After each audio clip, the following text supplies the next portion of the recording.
Question number 26. On 1st April 2023, Sigma India Limited issued 20,000 8% debentures of rupees 100 each at a discount of 3%.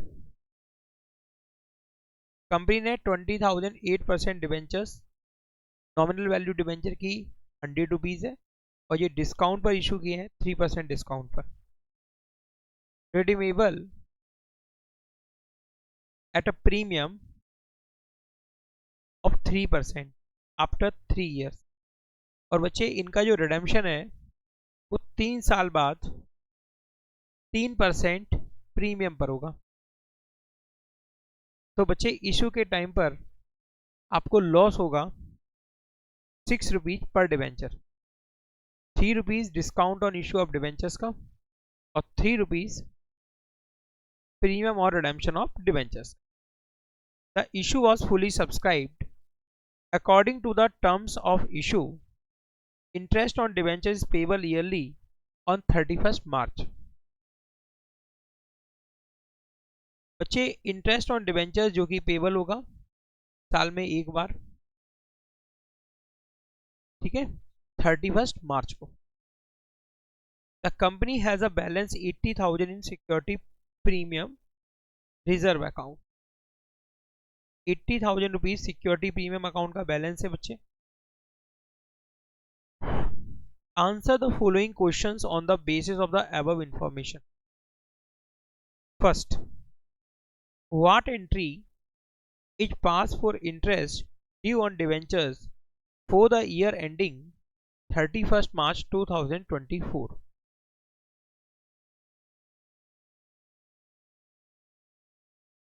Option A debit करेंगे 8% debentures account को और credit करेंगे debenture holder account को 1,60,000 से.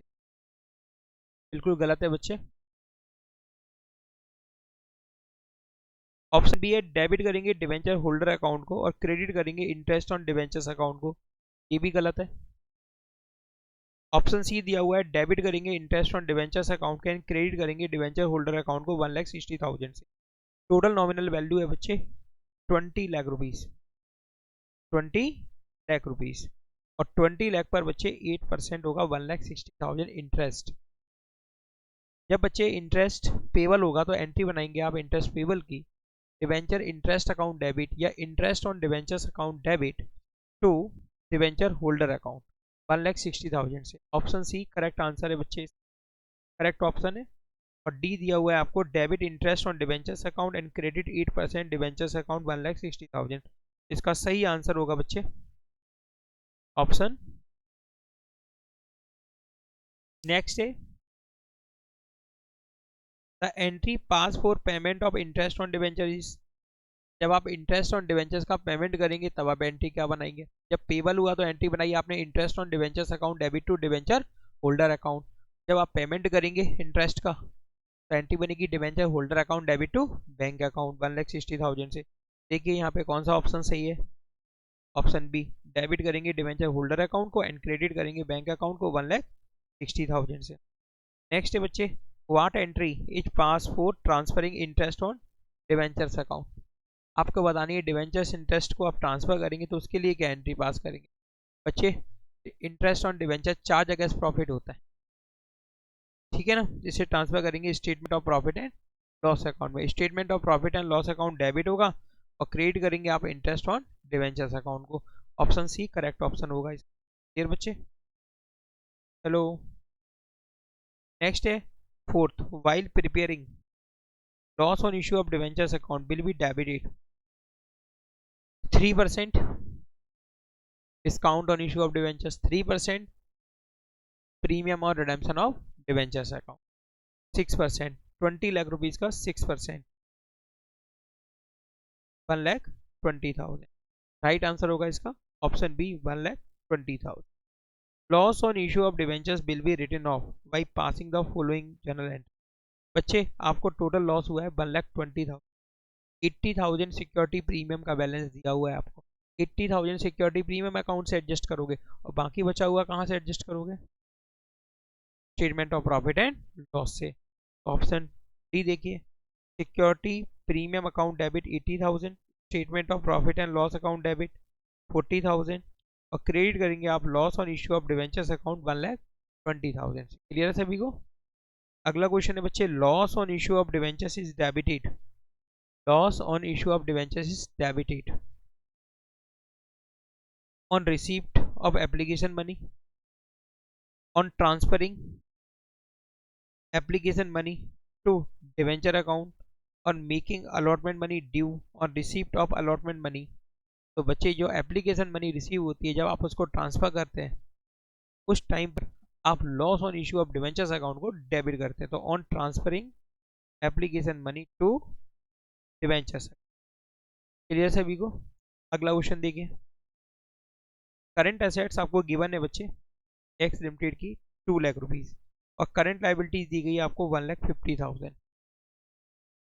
If it's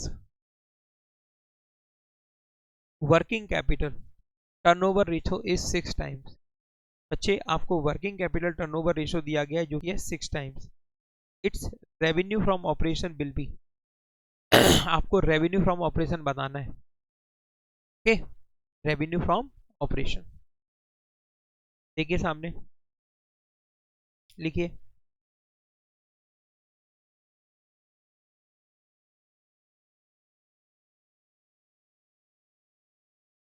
working capital is equal to current assets minus current liabilities.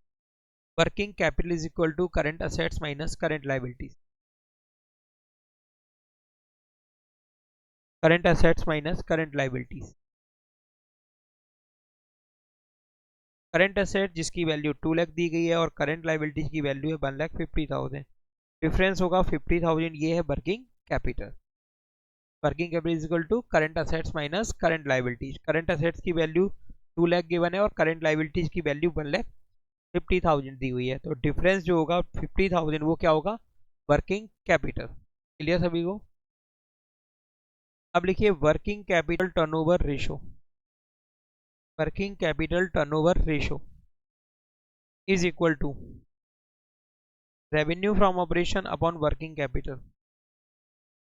Revenue from operation upon working capital. Working capital turnover ratio question में given है आपको 6 times, और working capital की value है 50,000। Revenue from operation पता नहीं है, जिसको तो फाइंड करना है। तो revenue from operation is equal to 50,000 into 6 is equal to 3 lakh, 3 lakh रुपए।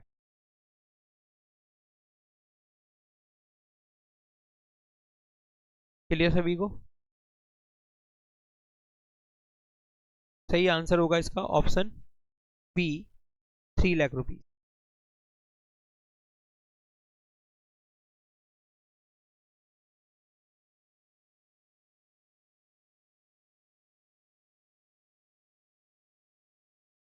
देखिए क्वेश्चन है बच्चे, arrange the following sub head of current assets in correct order as prescribed in schedule 3rd of Companies Act 2013 of the company's balance sheet।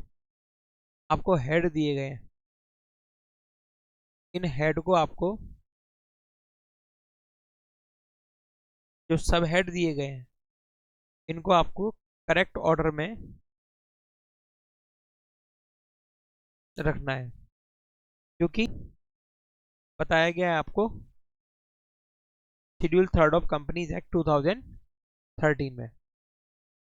First है बच्चे trade payables, second है current investment, third है inventory, fourth है short term loan and advances. बच्चे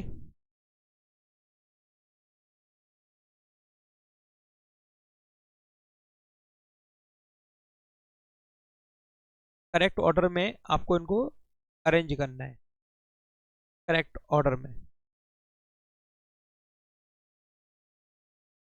नीचे दिए गए हैं आपको सब हेड, करंट असेट्स के सब हेड दिए हुए हैं। तो बच्चे सबसे पहले आप करंट इन्वेस्टमेंट को लिखेंगे, उसके बाद inventories, trade payables and short term loan and advances, ये करंट असेट्स है। तो करंट एसेट्स में सबसे पहले क्या आएगा, करंट इन्वेस्ट, उसके बाद इन्वेंट्री, इन्वेंट्री के बाद ट्रेड रिसीवेबल्स, और सबसे एंड में लिखा जाएगा short term loan and advances. Question number 28, which of the following transactions which of the following transactions will decrease debt equity ratio and will not change current ratio। नीचे आपको transactions दिए गए हैं, इन ट्रांजेक्शन्स को आपको इस तरह से एनालिसिस करना है, उस ट्रांजेक्शन की आपको पहचान करनी है जिससे डेब्ट इक्विटी रेशियो तो डिक्रीज हो लेकिन करंट रेशियो पर कोई भी चेंज ना हो, लेकिन करंट रेशियो पर कोई चेंज ना हो। ठीक, तो डेब्ट इक्विटी रेशियो का फॉर्मूला होता है डेब्ट अपॉन इक्विटी। डेब्ट मीन्स होता है long term borrowing, long term borrowings, और इक्विटी का मतलब होता है शेयर होल्डर फंड से, शेयर होल्डर फंड से। जबकि करंट लाइबिलिटी, करंट रेशियो का फॉर्मूला होता है current assets upon current liabilities, current assets upon current liabilities.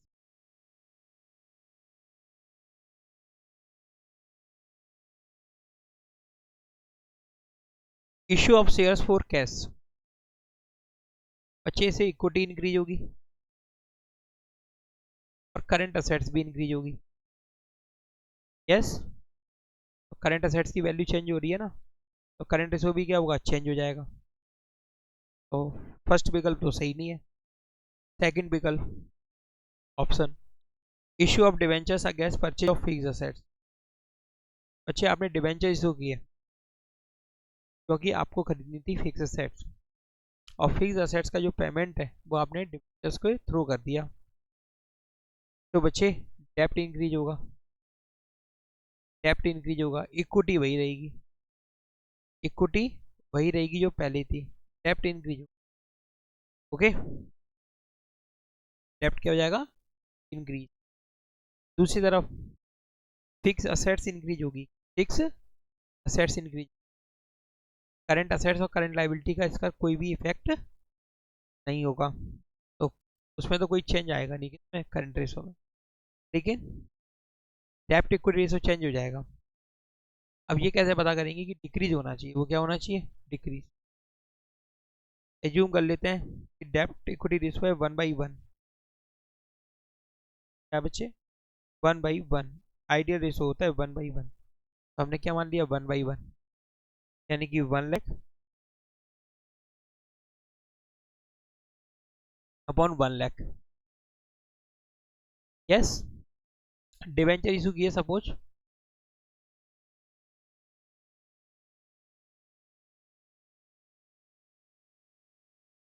2 lakh rupees के, डिवेंचर इशू इतने की 2 लाख से, ये कितना हो गया, 3 लाख,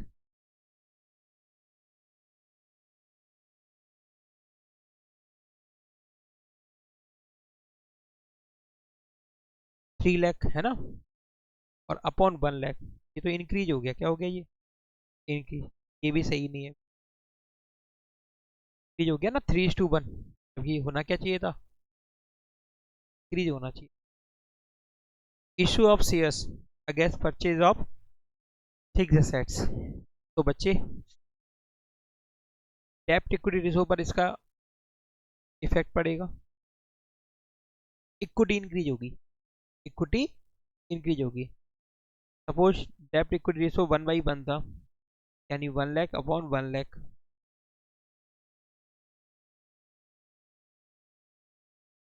जब आपने शेयर इशू किए 1 लाख रुपीज के, तो बच्चे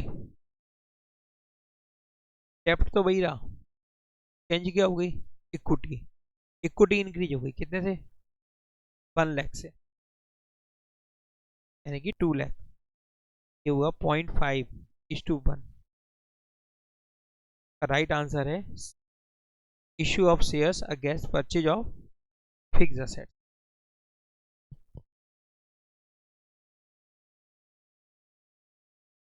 29 असर्शन दिया हुआ है interest received on calls in arrear by company is financing activity. Interest received on calls in arrear by company is financing activity. Reason दिया हुआ है आपको dividend receive by financial enterprises is an investing act.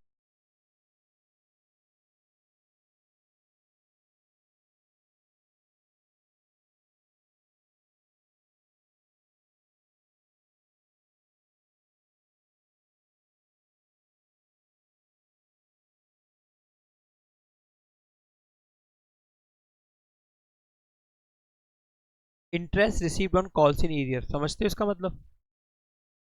Calls in arrear पर interest, shares पर जो पैसा बना और जो हमको नहीं मिला, जिसको हम कौन से अकाउंट में ट्रांसफर कर देते हैं? Calls in arrear account. Calls in arrear पर बच्चे 10% पर एनम की रेट से इंटरेस्ट चार्ज होता है और कॉल्स इन एडवांस पर 12% की रेट से।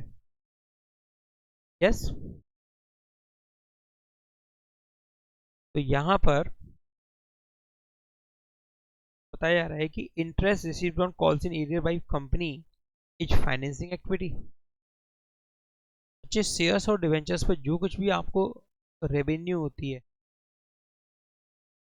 वो आपकी फाइनेंसिंग एक्टिविटी में आती है, उसमें आती है financing activity.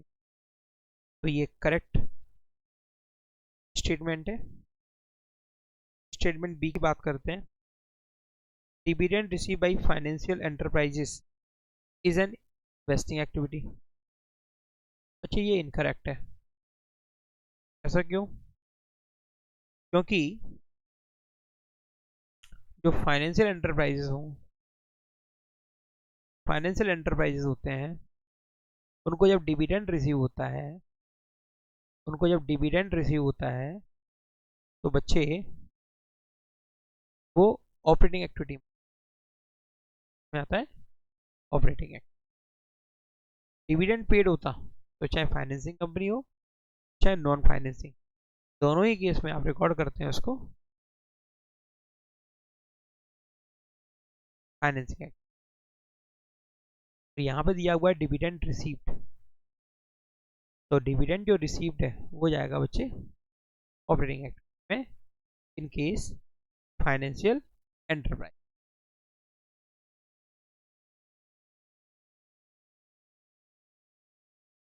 In case financial enterprises. Following is which of the following transactions would not result in cash flow? बच्चे यहाँ पर आपको नीचे 4 ट्रांजेक्शन्स दिए गए हैं। इन ट्रांजेक्शन को देखकर आपको ये बताना है कि किस ट्रांजेक्शन से कैश का फ्लो नहीं होगा। Not result in cash flow यानी कि नो इनफ्लो आउटफ्लो। फर्स्ट है बच्चे buy back of equity shares, second है अमोर्टाइजेशन ऑफ पेटेंट, थर्ड है payment of cash dividend and fourth है sale of equipment at book value. बच्चे buy back of equity shares का मतलब होता है आपने देखा कि आपके शेयर्स की मार्केट में वैल्यू कम है, यानी मार्केट नीचे आया तो शेयर्स की वैल्यू क्या होगी? कम होगी। उस टाइम पर कंपनी क्या करती है? अपने शेयर्स को खुद ही खरीद लेती है, अपने शेयर्स को खुद ही खरीद लेती है क्योंकि उस समय उनकी कीमत कम होती है। जब खरीदेगी कैश क्या होगा? गोज आउट, कैश का फ्लो होगा। सेकेंड है अमोर्टाइजेशन ऑफ पेटेंट। बच्चे पेटेंट जो कि इंटेंजिबल फिक्स एसेट, तो जो भी इंटेंजिबल फिक्स एसेट्स होती हैं उनको आप अमोर्टाइज करते हैं, उनको आप अमोर्टाइज करते हैं। तो अमोर्टाइजेशन ऑफ पेटेंट, बच्चे ये नॉन कैश आइटम है, यानी इससे ना तो कैश इनफ्लो होगा ना कैश आउटफ्लो होगा, like depreciation. Payment of cash dividend, dividend आपने नगद पेड किया, कैश डिविडेंड दिया, कैश में डिविडेंड दिया, कैश गोज आउट होगा, रिजल्ट पर रिजल्ट मतलब उस कैश की वैल्यू चेंज होगी। थर्ड है बच्चे sale of equipment at book value, equipment को बेचा, कैश आएगा ना, इनफ्लो होगा। तो बच्चे यहाँ पर सही जो ऑप्शन होगा वो होगा amortisation of patent, amortisation of patent. Okay, देखिए following is the extract of balance sheet of Max Limited for the year ended 31st March 2024। आपको सरप्लस दिया हुआ है, that is balance sheet statement of profit and loss, current year का 60 और previous year का 10 लाख, दोनों का जो डिफरेंस है वो क्या होगा, profit for the year. Dividend payable दिया हुआ है आपको 60,000, 60,000, डिविडेंड पेबल है 60,000, 60,000। एडिशनल इंफॉर्मेशन आपको गिवन है, propose dividend for the year ended 31st March 2023 and 24 for 6 lakh and 7 lakh respectively। तो भाई प्रीवियस ईयर का जो प्रपोज डिविडेंड है उसको आप ऐड करेंगे, से फाइनेंसिंग एक्टिविटी में क्या होगा, आउटफ्लो भी होगा। Which of the following option is correct as net profit before tax and extraordinary. देखिए calculation of net profit before tax and extraordinary item,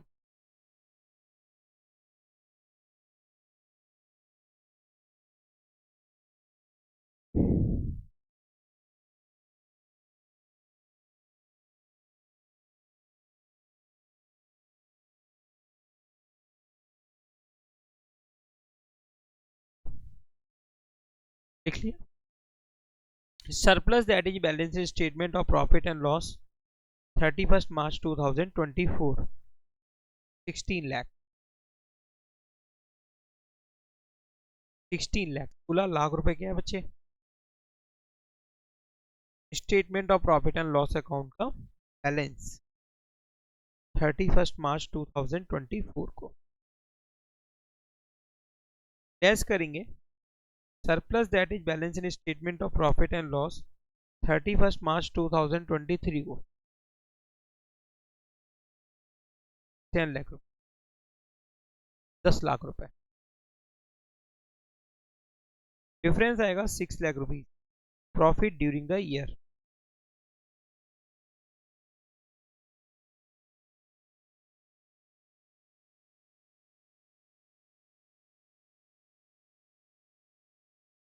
okay बच्चे ऐड करेंगे आप propose dividend for the year ended 31st March 2023 declared in 2023-24। Propose dividend 2023 31st मार्च को and होने वाले accounting year का जो कि डिक्लेयर हुआ है 23-24 में 6 लाख रुपीज, टोटल होगा बच्चे 12 lakh rupees,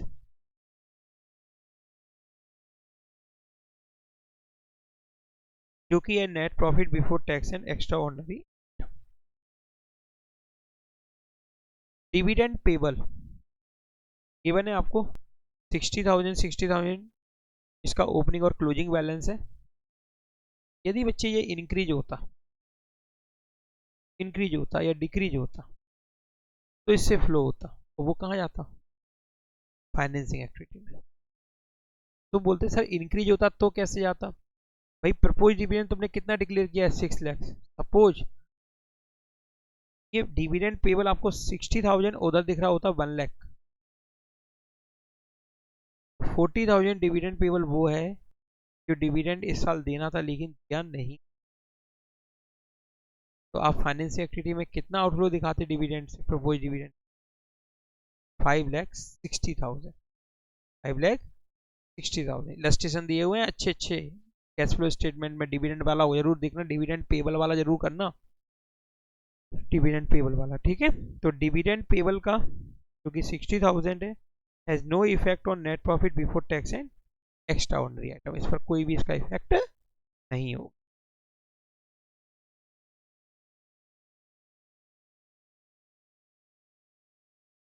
option D 12 lakh. बच्चे नेक्स्ट है जिसमें आपको क्लासीफाई करना है मेजर हेड और सब हेड में। तो कॉलम बनाइए, फर्स्ट लिखिए आइटम, सेकंड लिखिए मेजर हेड, थर्ड लिखिए sub head. Item, major head and sub head.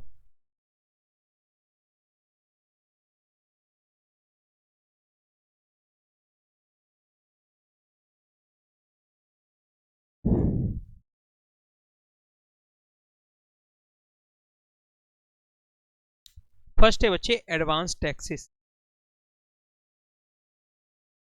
Advance taxes.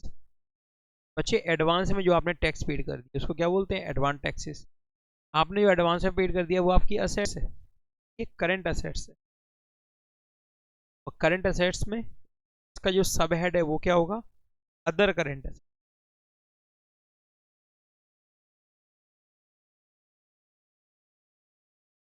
सब हेड होगा इसका अदर करंट एसेट्स।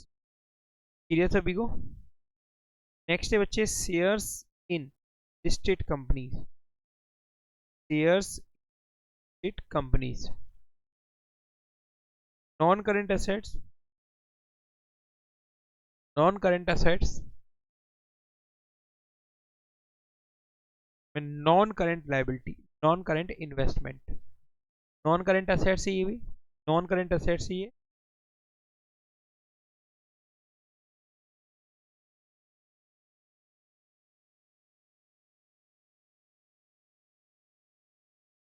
और ये आपका non current investment. Okay, investment है ना ये, क्या ये इन्वेस्टमेंट। ऑफिस इक्विपमेंट, देखो सिंपल सा मिल गया, office equipment. Property plant and equipment and intangible assets.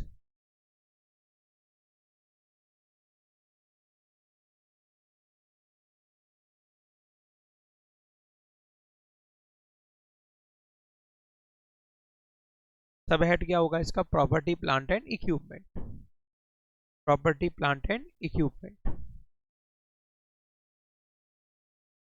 Okay,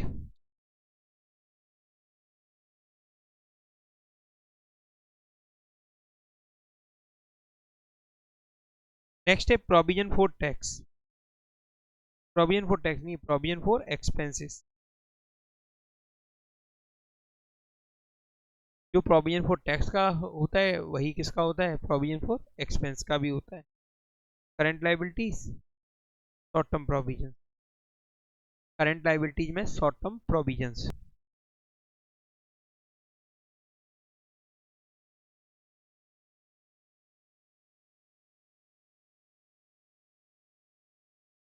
capital reserve,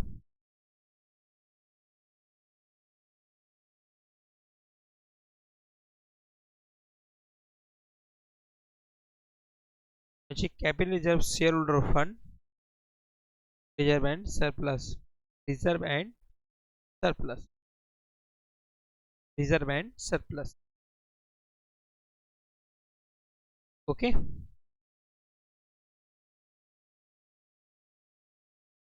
advance receive from customer, advance receive from customer, current liabilities, other current liabilities,